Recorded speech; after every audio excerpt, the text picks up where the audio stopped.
اور قرآن. اب دیکھیے بتایا جا رہا ہے، جو بتایا جا رہا ہے وہ زیادہ افضل ہے، بڑی اس کی جس کو ہم سوچ رہے ہیں وہ کریں گے یا نہیں کریں گے، لیکن یہ تو ہے یہ کرنے والے ہیں.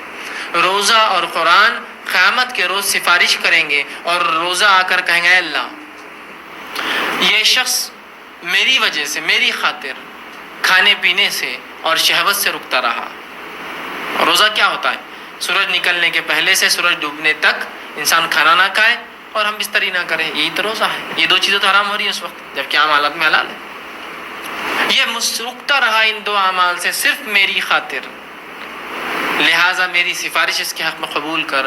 نبی اکرم صلی اللہ علیہ وسلم فرماتے اس کی سفارش قبول ہوگی. اور قرآن آئیں گا اور کہیں گے اے اللہ یہ بندہ میرے لیے راتوں میں جاگتا رہا، مطلب قیام میں مجھے پڑھتا رہا، راتوں کی نمازوں میں تلاوت کی، میرے لیے یہ جاگتا رہا، لہٰذا میری سفارش اس کے حق میں قبول کر. رسول اللہ فرماتے اس کی بھی سفارش قبول کی جائیں گی، دونوں کی سفارشیں قبول کی جائیں گی. تو روزہ سفارشی ہے، تو اس کو خشوع اور خضوع کے ساتھ، پورے دل کے ساتھ اور بالکل اطمینان اور جیسا اس کا حق رکھیے کہ اس میں کوئی غلط بات نہ ہو، لرزشیں نہ ہو، گالی گلوچ نہ ہو، جھوٹ نہ کہے، غیبت نہ کرے، فحش کلامی نہ ہو، جھگڑا نہ ہو. اس کو پورے اپنے صحت کے ساتھ، جس کو کہیں صحت روزے کو کمزور نہ ہونے دیں، آپ رکھیے.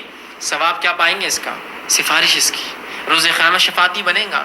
بلکہ آ کر اللہ رب العزت سے نبی اکرم صلی اللہ علیہ وسلم کی حدیث کے مطابق یہ جو ہے مجادلہ کرے گا، نہیں اس کو آپ بخشیے، یہ مجھے رکھتا تھا، یہ مجھے پڑھتا تھا. اندازہ لگائیے کتنے زبردست سفارشی ہے یہ. اور یہ ہمارے اعمال ہیں، ان کے لیے ہمیں کسی کا سہارے کی ضرورت نہیں ہے. پرسنل جو ہم کر سکتے سفارش کے لیے وہ عمل ہے. یہ دوسرے کریں گے نہیں کریں گے تو بات کی بات ہے. مسئلہ یہ کہ جو ہو سکتا ہے وہ تو کیجیے پہلے. ہم یہ کریں گے، سفارش کریں گا روزہ، اس کی فضیلت اندازہ لگا لیجیے. روزے کا اجر بے حساب ہے، روزے کا اجر بے حساب ہے، لیکن کنڈیشنل ہے، شرطیہ ہے. کب بے حساب ہے سن لیجیے. نبی اکرم صلی اللہ علیہ وسلم فرماتے ہیں، طویل روایت مسلم کی حدیث ہے، آپ نے فرمایا اور کہا، ابو ہریرہ رضی اللہ عنہ اس حدیث کے راوی، اور آپ فرماتے اور کہا اللہ کے رسول فرماتے ہیں اللہ عز و جل فرماتا ہے. یہ حدیث قدسی ہے. اللہ کے رسول اللہ رب العزت سے روایت کر رہے ہیں.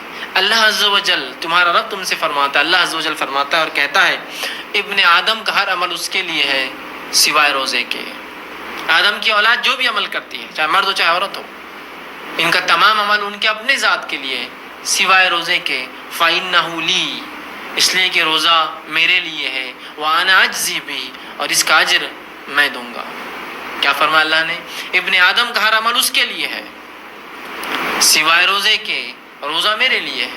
اور واقعی میں روزہ خاص اللہ کے لیے ہوتا ہے نا. ایک چھوٹے سے بچے کو آپ دیکھیے جس نے روزہ رکھا ہو اور تھوڑی بہت سمجھ رکھتا ہو، اس کو اکیلے میں لیجیے اور اس کو رشوت دیجیے کہ یہ کھا لو، کوئی نہیں دیکھ رہا. کھاتا ہے کیا؟ کھاتا ہے بچہ؟ بولتا نہیں میں نہیں کھا سکتا، روزہ ہوں میں، ہے نا. تو اللہ کے لیے روزہ رکھا نا، چھپ کے کھا سکتا نا انسان. ایسے کتنے لوگ ہیں جو چھپ کر روزہ رکھتے ہیں اور کھاتے ہیں پیچھے؟ نہیں، کوئی بھی نہیں کرتا ہے، کوئی بھی نہیں. میں سمجھتا ہوں بہت ہی بدترین آدمی جو ایسا کرتا